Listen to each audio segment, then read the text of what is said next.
రైళ్లలో పరిశుభ్రతకు అధిక ప్రాధాన్యత ఇస్తున్నామని విజయవాడ అదనపు డివిజన్ రైల్వే మేనేజర్ శ్రీనివాస్ తెలిపారు. విజయవాడలోని మెకనైజ్డ్ బూట్ లాండ్రీలో నార దుప్పట్లు ఉతకడంపై అవగాహన కార్యక్రమాన్ని నిర్వహించారు. ఈ సందర్భంగా శ్రీనివాస్ మాట్లాడుతూ డివిజన్ పరిధిలో విజయవాడ, కాకినాడలోని మెకనైజ్డ్ బూట్ లాండ్రీలు ఈ నెలలో 6.5 లక్షలకు పైగా బెడ్షీట్లు, సుమారు 10 లక్షల ఉన్ని దుప్పట్లను శుభ్రపరుస్తున్నామన్నారు. ఒకసారి వినియోగించిన ఈ దుప్పట్లు, బెడ్షీట్లను సేకరించి 121 డిగ్రీల ఉష్ణోగ్రత వద్ద ఆవిరి బాయిలర్లో శుభ్రం చేస్తున్నట్లు తెలిపారు.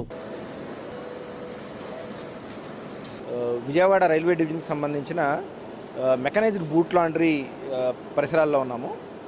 మీరు చూడొచ్చు, ఇక్కడ మన వెనకాల మొత్తం రైల్వేకి సంబంధించిన ఏసీ కోచుల్లో ఉపయోగించే బెడ్షీట్స్, అదేవిధంగా బ్లాంకెట్స్, అదేవిధంగా మన పిల్లో కవర్స్, టవెల్స్ అన్నీ కూడా ఇక్కడ మెకనైజ్డ్ పద్ధతిలో మొత్తం యంత్రాల ద్వారా శుభ్రం చేయడం జరుగుతుంది. వాషింగ్ అంతా జరుగుతుంది.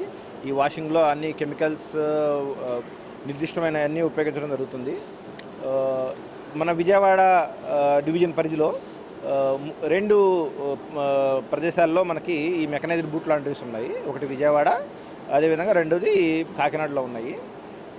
విజయవాడ బూట్ లాండ్రీకి సంబంధించి మనం సుమారుగా 4 లక్షల పైచిలకు బెడ్షీట్స్ ఇక్కడ క్లీన్ చేయడం జరుగుతుంది. అదేవిధంగా కాకినాడలో వచ్చేసి 3 లక్షల పైచిలకు బెడ్షీట్స్ శుభ్రం చేయడం జరుగుతుంది. అదేవిధంగా ఇక్కడ 6,000 బ్లాంకెట్స్ ప్రతి నెల మనం క్లీన్ చేస్తాము. కాకినాడలో వచ్చేసి 4,000 బ్లాంకెట్స్ క్లీన్ చేయడం జరుగుతుంది. అదేవిధంగా మనం పిల్లో కవర్స్ కానీ, అదేవిధంగా కర్టెన్స్ ఉపయోగిస్తాం కదా, అవి కూడా క్లీన్ చేయడం జరుగుతుంది.